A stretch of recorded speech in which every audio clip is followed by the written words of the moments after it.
Good morning. Good morning, CSL family. Good morning, y'all. We're going to start our service as we always do, which is with Spirit is in this place. So let's all stand up and make a joyful noise. Here we go. Hey, hey. So much energy here tonight. I love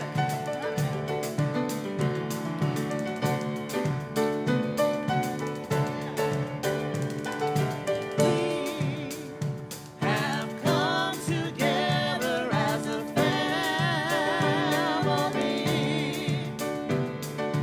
We have come here as we are.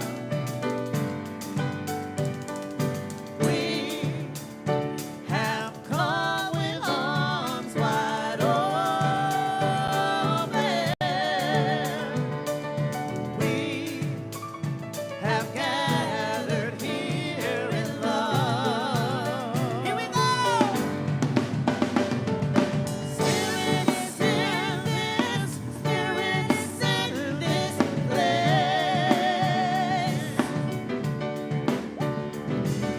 Spirit is in this. Spirit is in this place.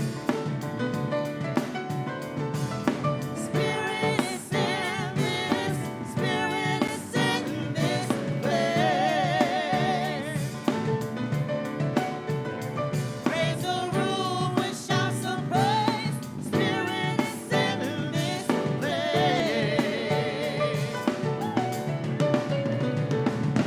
Spirit is in this. Spirit is in this place. Spirit is in this. Spirit is in this place. Spirit is in this. Spirit is in this place. Praise the room with shouts of praise. Spirit is in this place. Praise the room with shouts of praise. Spirit is in this place.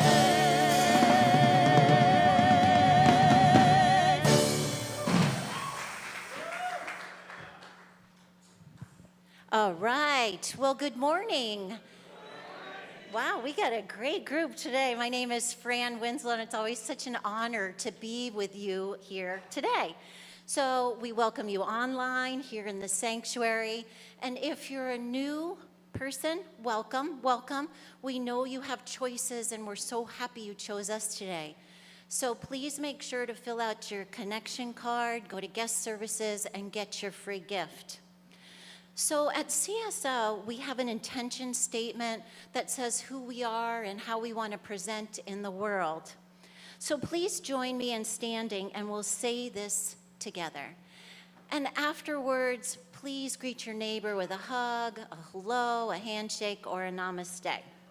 So, CSL, who are we? We are a loving and diverse spiritual community dedicated to personal growth, healing, and service.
taking care of yourself today. I hope that you are loving yourself today. You deserve the love you so give away. I hope you know that you're beautiful today.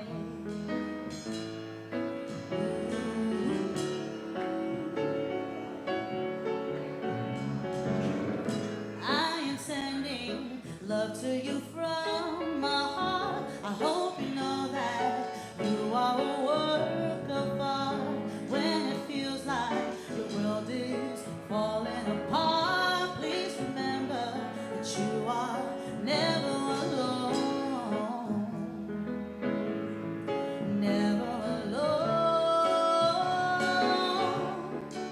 So if you feel like giving up today, just know that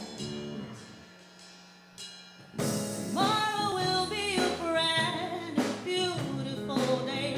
The sun will rise and the old things will fade away. You don't ever need to change a thing, honey. You are perfect as you are. You are beautiful. Yes, you are beautiful.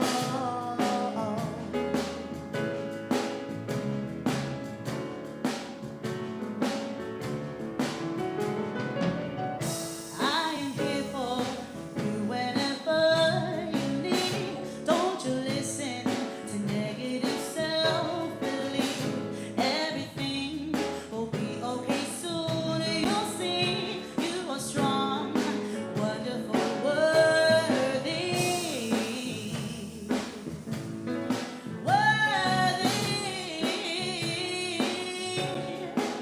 So if you feel like giving up today, just know that tomorrow will be a brand new beautiful day. The sun will rise and the old things will fade away. You don't ever need to change a thing, honey. You are perfect as you are. You are beautiful.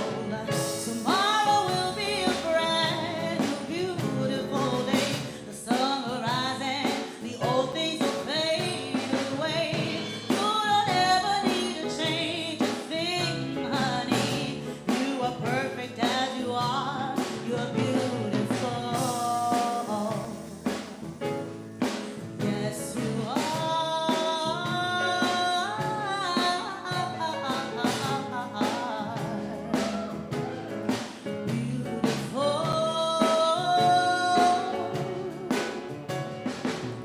I hope you're taking care of yourself today. I hope that you are loving yourself today.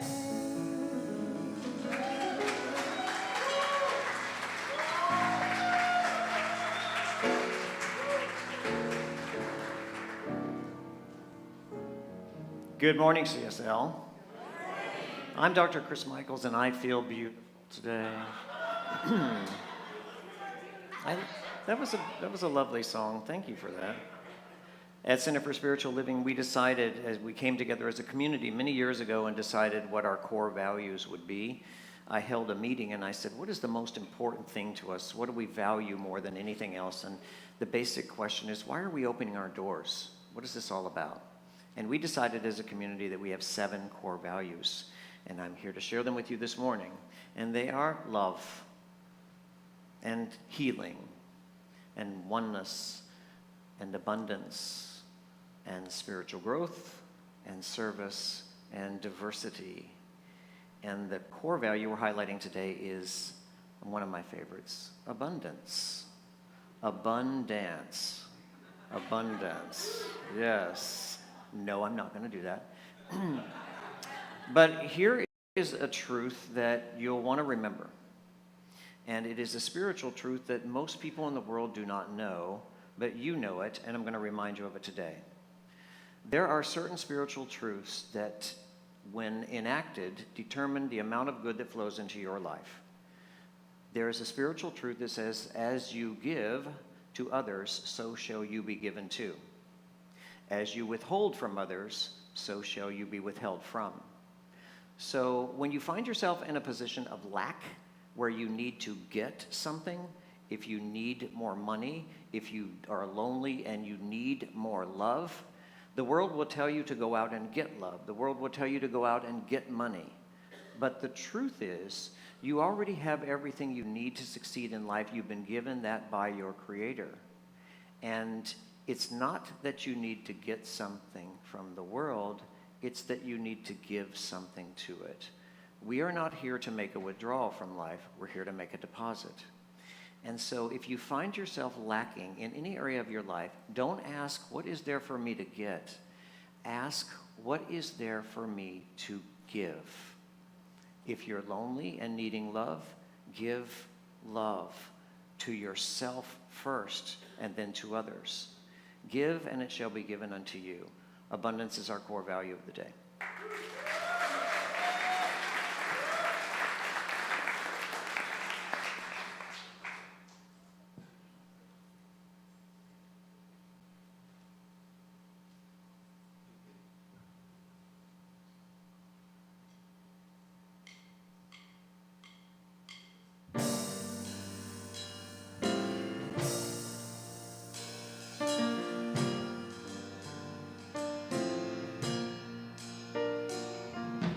I'm not a stranger to the dark. Hide away, they say, 'cause we don't want your broken heart. Learn to be ashamed of all my scars. Run away, they say, no one will love you as you are. But I won't let them break me down, 'cause I know that there's a place for us. For we are glorious. When the sharpest words wanna cut me down, I'm gonna see the blood, gonna drown them out.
That worked out well. So it is my pleasure to introduce to you today our guest speaker.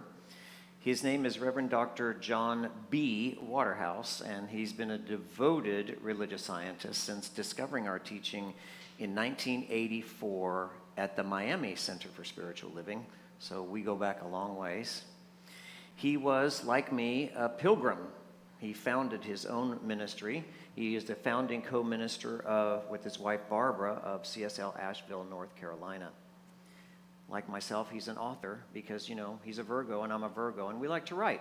So he's the author of 5 Steps to Freedom, an Introduction to Spiritual Mind Treatment, and The Sorry Syndrome, How to Learn from Missteps Without Apologizing. I'm going to read that one, and I'm not going to say I'm sorry. I'm reading it.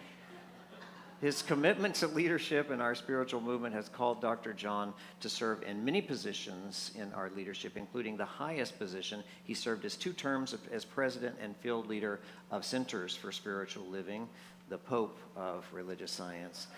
Would you help me welcome to the stage a good CSL welcome to Dr. John Waterhouse.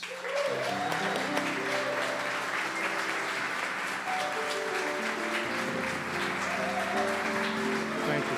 That was beautiful.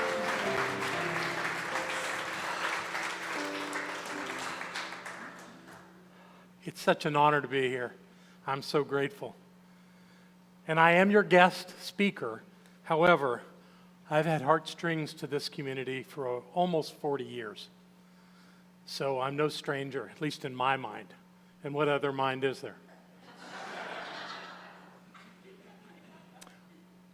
My big connection here, of course, is that my wife, Barbara, was trained to be a minister in this center. And so what I've learned from her, she learned from people here. And it's all worked out very well in my life. So again, I'm delighted to be here. Our topic this morning is Let Yourself Be Loved. And we begin with a quote that comes from the one who wrote this book, The Deal. You all read this, right? Okay, so when it comes to love, this is what Richard Smalley has to say. He says that it's that which unites self and other while preserving the integrity of each. Doesn't that give you the warm fuzzies? What does that mean? Well, actually, I agree with him. I think that it truly is a process of uniting yet not dissipating who we are. However, it still leaves the question, what is love? Because I think that's saying what can happen as you have an awareness of love. But really, what is love? And with that question, I want to give you an answer that I heard, decades ago from a Mayan shaman. This shaman who came up from South America or Central America, wherever that happened to be, described love as the glue that holds the universe together. Wow, I heard a wow.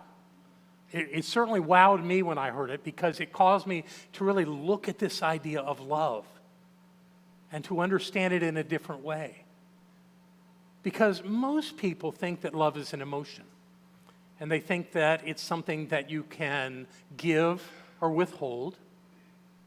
But if it's the glue that holds the universe together, that can't possibly be. It's got to be something greater than an emotion. It's got to be something more powerful than that. So we look at this thing called love and ask ourselves, how is it that we interact with this thing called love?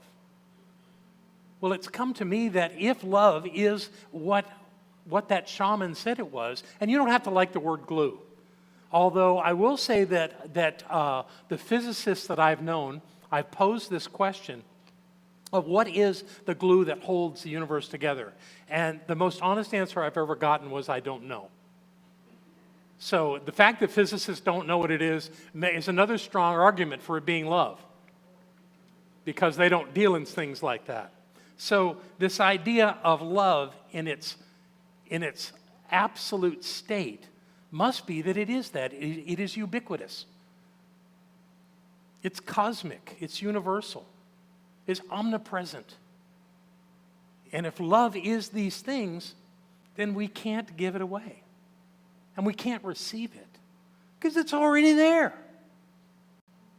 Again, most people go back to this idea that love is affinity and affection, but I don't believe that it is.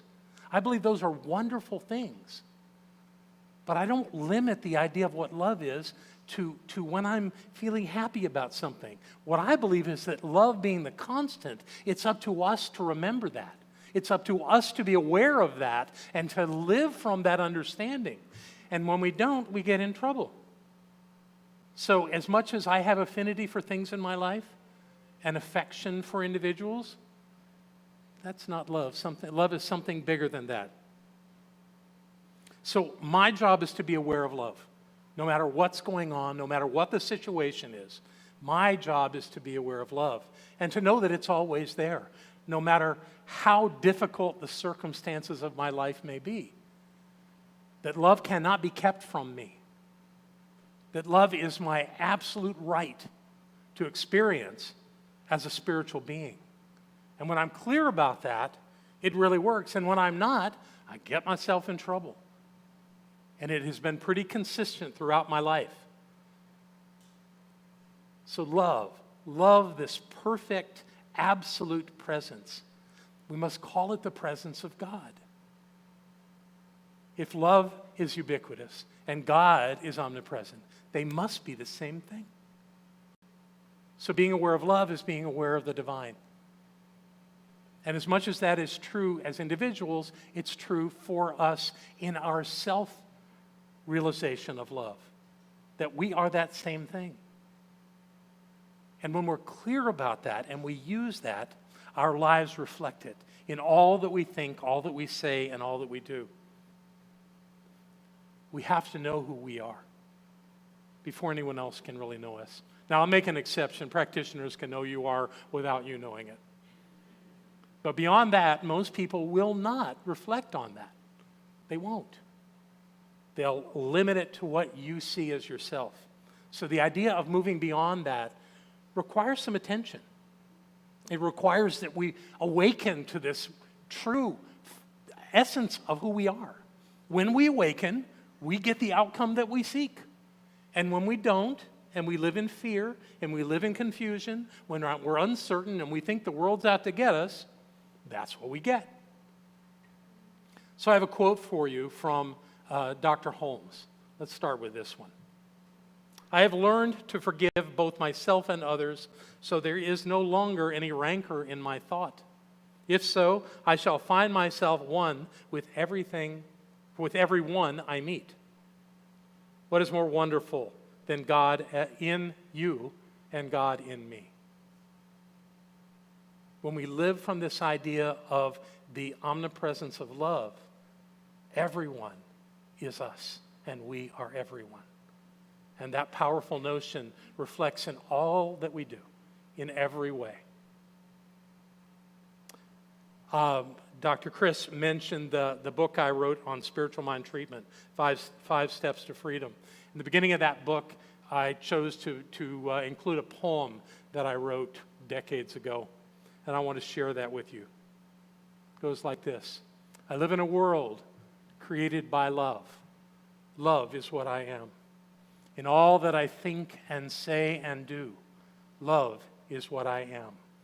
Before me, behind me, around me, inside me, love is what I am. I am filled, overflowing, and clear in my knowing. Love is what I am. I say that to myself, and I remember that love is what I am. And that if I move through life with that clarity and that understanding, my life works. It's a glorious journey. And when I forget, as I've already said, I get myself in trouble. Now, I'm not a poet. I dabble. But I have words from a real poet for you this morning. In fact, he's a Spanish poet named Juan Ramón Jiménez. He also is a Nobel Prize laureate. And he wrote some incredible words that I want to share with you this morning. The poem is entitled, I Am Not I. I am not I. I am this one. walking beside me, whom I do not see, whom at times I manage to visit, and whom at other times I forget. The one who remains silent when I talk, the one who forgives, sweet when I hate, the one who takes a walk when I am indoors, the one who will remain standing when I die. I am not I am this one. Isn't that powerful? What he's speaking of is the divine that we are. Our true essence is divine. Our true essence is the God that created the universe, infinitely present at the point of each of us. To remember that is not to, in some way, be a narcissist. It's not, in some way, to stand out above others, because what is true for us is true for everyone. So our work, as Holmes says, is to move beyond seeing some difference and having problems with someone. Forgive everybody of everything, because it's all God. If you want to blame God for your problems, you may want to see one of these practitioners, because you got some work to do. But the truth is that stands far beyond anything else that we can think of. The presence of the divine, that thing we call love, living at the point of you and at me. So the question is today, how do we let ourselves be loved? How do we get out of that rancor, that upset, that confusion, that judgment, whatever it is that's calling us not to remember who we are? What do we do? How do we do that? Not always easy, but it's always worth doing. So I want to share the big story of my life, which did not start out to be a very happy one. At Christmas time in 2019, my beautiful partner in ministry and in life had an ischemic stroke, which paralyzed the left side of her body. She did not have that stroke at home. She actually had a flash of something that looked like a stroke at home, and I raced her to the hospital. The head of neurology at our local medical center said, we want to send your wife to a facility, another place in North Carolina which specializes in stroke. So we agreed to that, and an ambulance came and carried her to Winston-Salem, North Carolina, to Baptist University Hospital there. She was admitted. She was admitted in the afternoon. It was the 19th of December. And I remember being there when I was certainly there because I had to sign a release form so that they could implant in her arm a port that would allow them to put multiple IVs without having to stick her multiple times. They had me sign a release for that. And I was present in the room when they tried to insert this. And the PA that was working with her failed 3 times. And when she gave up and stepped away, I saw Barbara having her stroke. And there was nothing I could do. Nothing that I could do except blame myself. Because I knew she had high blood pressure. Why hadn't I done something to help her work that out? What they discovered immediately when she went into the hospital was that she had 100% blockage in her carotid artery. I hadn't done anything. And then I went in and signed that damn form and let them do that to her. So I was putting a lot on myself, more self-judgment than I'd felt in a long time. My inner critic was having a field day. Well, this was in the afternoon of the 19th. That evening, the lead surgeon in the stroke unit came in to her ICU room and explained to us that the thing that she wanted to do was to clear that artery. But she explained that clearing that artery, going in through Barbara's thigh up into her neck, that if they were able to clear it, that the particles, bits of blockage there could go into her brain and create an even worse stroke or kill her. But that was the only option they were offering us, that or nothing. I remember looking at her in that moment. Our eyes were glued to each other, and she nodded yes. And so we went ahead with it. It was after midnight when they came to get her for surgery. And they did. They came and carted her away. And I was lost. I was lost in that moment. So I started calling my colleagues. I had my phone with me. I had lots of them. I had been president of the organization. I had everybody's phone number except Chris's. I called lots of ministers that night, well after their bedtime in most cases. But nobody gave me a hard time. Everybody loved on me. Everybody said that they would either they would hang up and do their work, or they did it right there on the phone with me, and it was lovely. But I wasn't satisfied. There was nothing in me that felt complete with that. I was still terrified. So I kept calling and talking to all these beautiful people and not feeling right about it. Then I came to a number in my directory. The number of a minister that I had not spoken to in 7 years. This was someone that had stood forward for the position of president of CSL. And I was elected and she was not. And she was really angry with me. She called me a fraud. She said I had no business doing this, and that she would never speak to me again. And I had honored that for 7 years. I'd kept my distance. At all the events we were at, I kept my distance and let her do her thing. But I needed her. I knew that she was a good practitioner. So I took a chance, and I called. And she answered the phone. I told her who I was. And I began to tell her the exact thing that I had told every other person I talked to, which included the idea that the doctor said that if it did not go well, that Barbara could die. And when I said that, she said, "No, no, no! Don't ever say that. Don't ever say that again." She said to me, "Your job is to love her.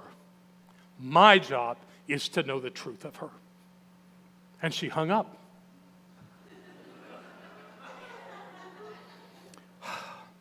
I got the message. And I went back into an awareness of love. The love at me, at the point of me, the love at the point of Barbara. And I stayed there. I stayed there until after 3 a.m. when the surgeon came back in. And the first thing she said was, the surgery had not been successful. And I said, "Is she alive?" She said, "Yes." I gave her the biggest hug. I did not pick her up and spin her around, but I could have. It took me a long time to figure this out, what had happened that night. But I'm absolutely sure that what happened was that minister woke me up and helped me get out of the way. All those good people, all the practitioners at our center, all those ministers around North America, I was blocking all their good work. I was in the way with my fear, with my inner turmoil. It was like I was guarding Barbara from all this good. But that cycle broke, and Barbara came through it.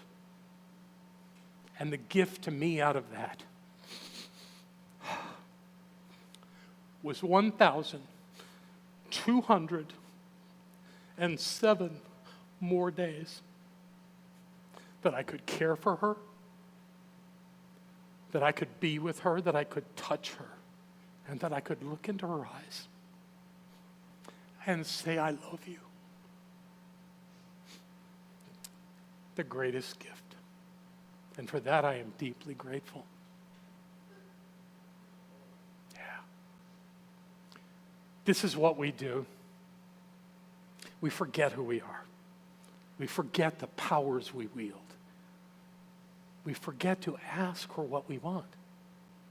And we live in that turmoil, and it holds us back. And that means we're not loving ourselves. So the message I bring to you today is let all that go. No matter how bad things look, they'll look worse if you don't do this. If you don't drop it and be with the idea that you already have everything that you need, include all the love that could possibly be right where you are. That is the greatest truth. That is the power. That is the work. Let's close this with a treatment. I know that God is in this place because we are here. I know that the presence and the power of the one, absolute, infinite, perfect, is right at the point of each of us. That we are born with that. And that when we leave this world, it does not leave us. It is the truth of our being. And that when we know it, our lives work. We are blessed. We are free. We are able to do what is ours to do and be who we've come here to be. And with this awesome power, we have within us the perfect life, the full, rich, whole life that is ours to live. Only good can come when we know the truth. And I claim that for each of us and call us into that light of spirit that we may have that life richly, fully, in every way. This is the truth of my being. I live by it. I know it to be so, and I let it go. And so it is. Thank you.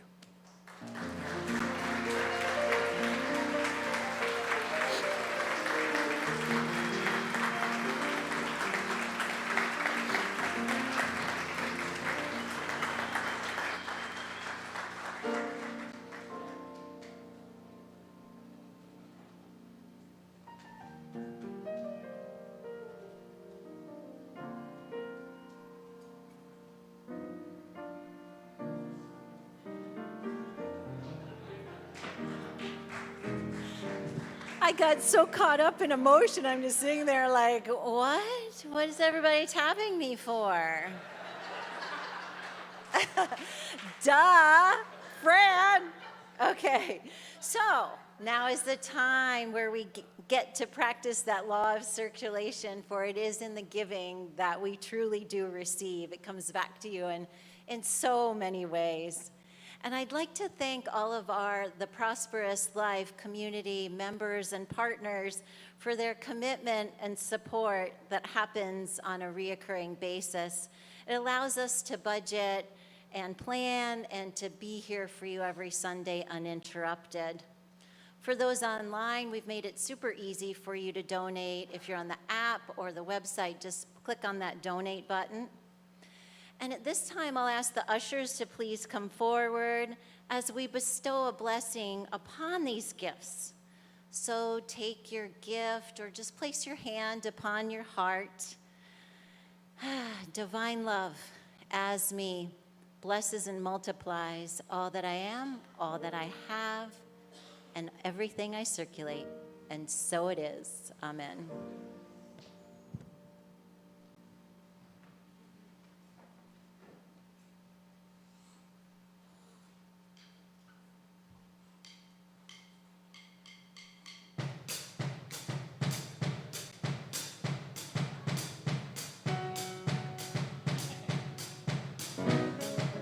I love me. I love me. I don't know about you, but baby, I love me.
I love me. Everybody say, hey, hey, I love me.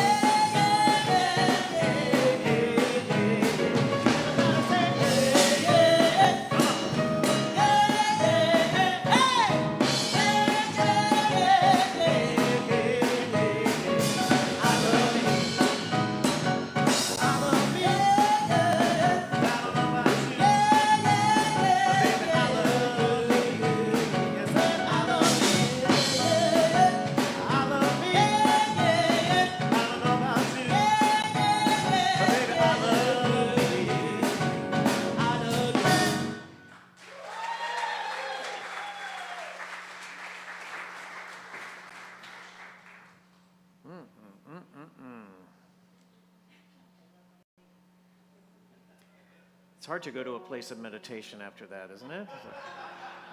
Oh, well, I'll just follow that. Should be easy. But you know, in life, there is a time to scream and yell. There's a time to cry and wail. There's a time to talk, and there's a time to be still. And this is our time to be still. So I invite you to close your eyes. Let's go within.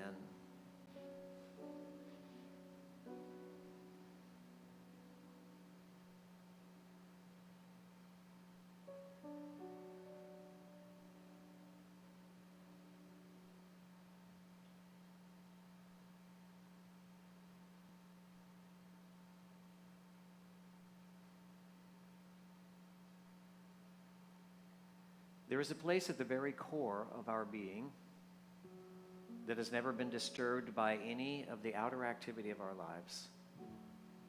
The pain and suffering, the challenges, the dark nights of the soul, times when we felt we couldn't go on, left untouched by all the human activity.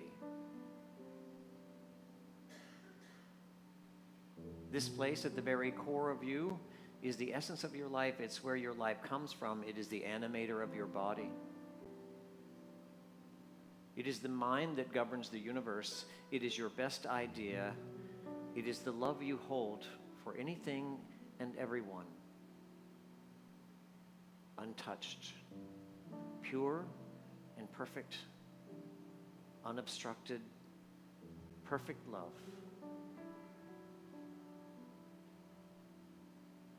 So no matter what is going on around you, or what challenges you face in front of you, or the turmoil of your past, what resides within you is always far greater than anything you've ever been through.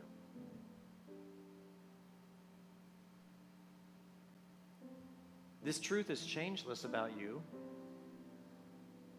It remains the truth no matter what. Our challenge is to return to it, to remember it, and to live from it.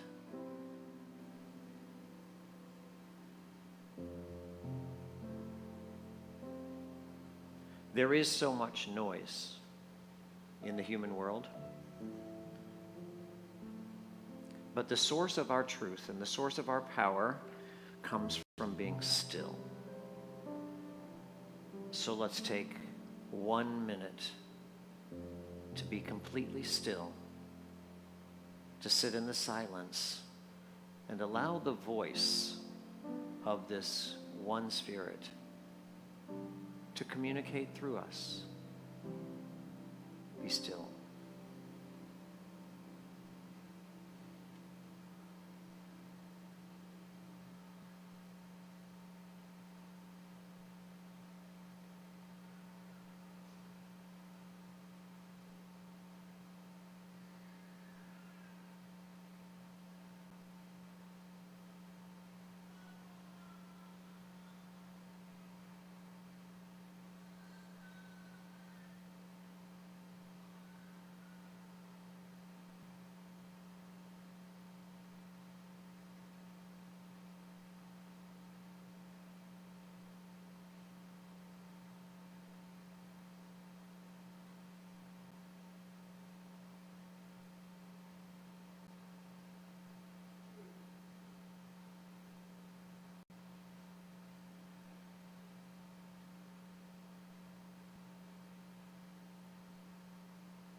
Let's make a conscious choice today in our own lives to let love guide us. Let's turn away from our own judgment of our performance in life and just accept yourself as you are. Let's do what we really came here to do. Let yourself be loved. And so it is.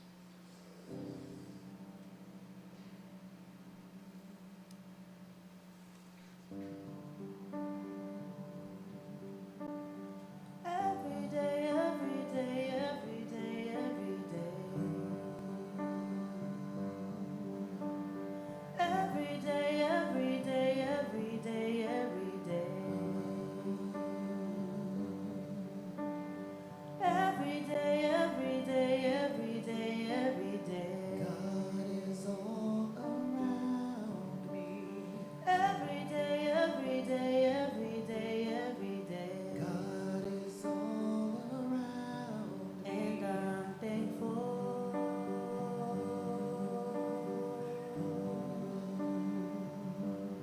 And so it is.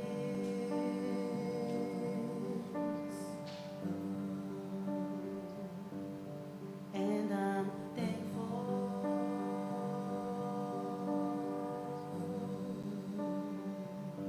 And so it is. God is all around me.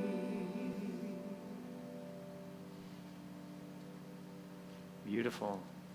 Welcome back into the room. So I want to thank Dr. John Waterhouse for his beautiful talk today.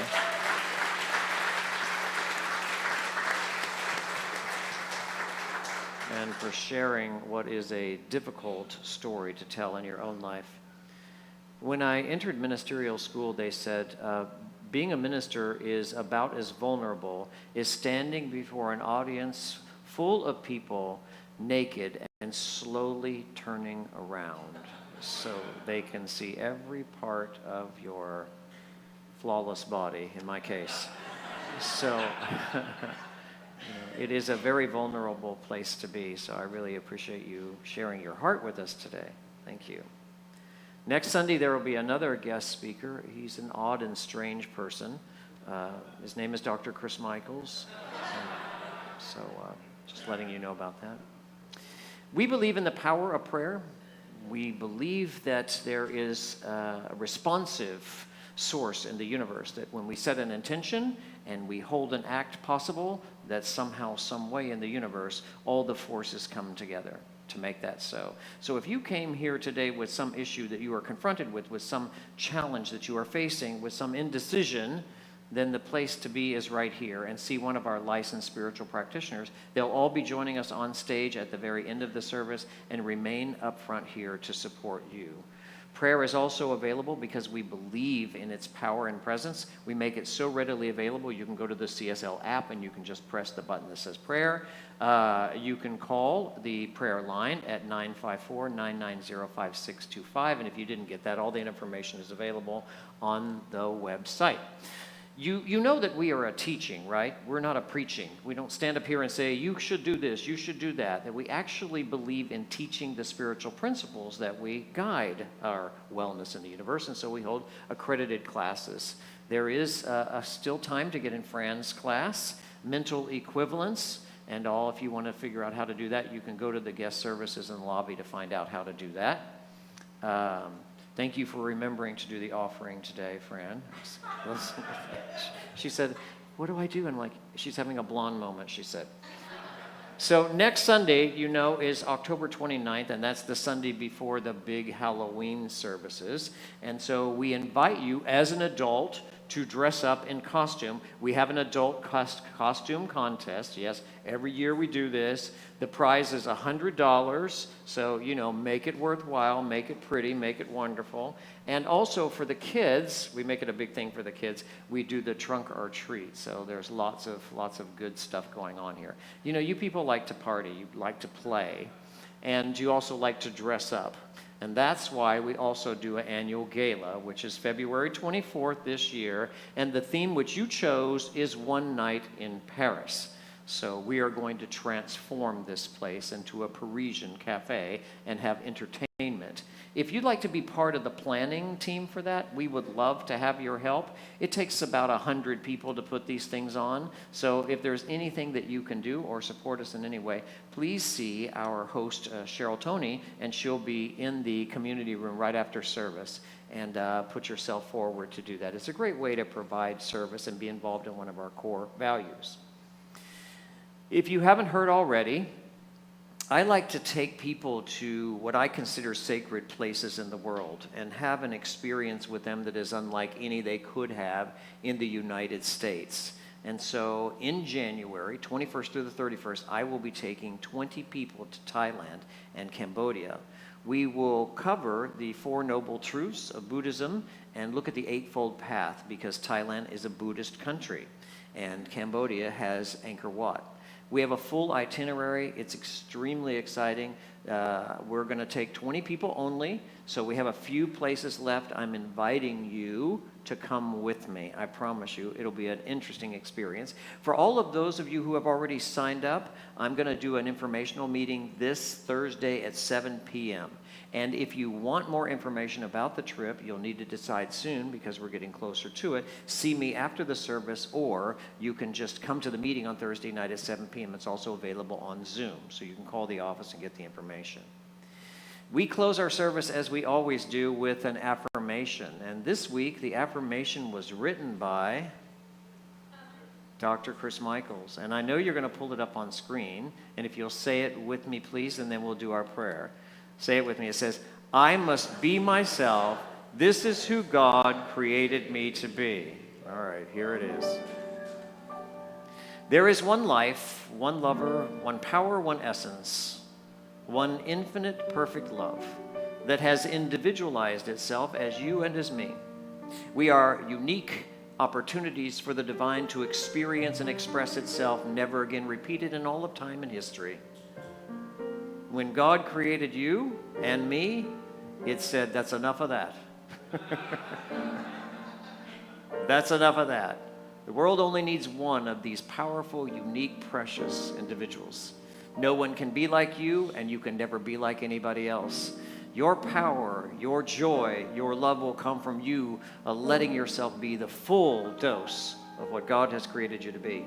We do this faithfully and courageously, knowing that we are backed by the full power of the universe. In faith and trust and gratitude and love, we let it be so. And so it is. Thank you for coming today, for joining us. I'll see you next Sunday here in person or online. Let's sing our closing song. Thank you for being here.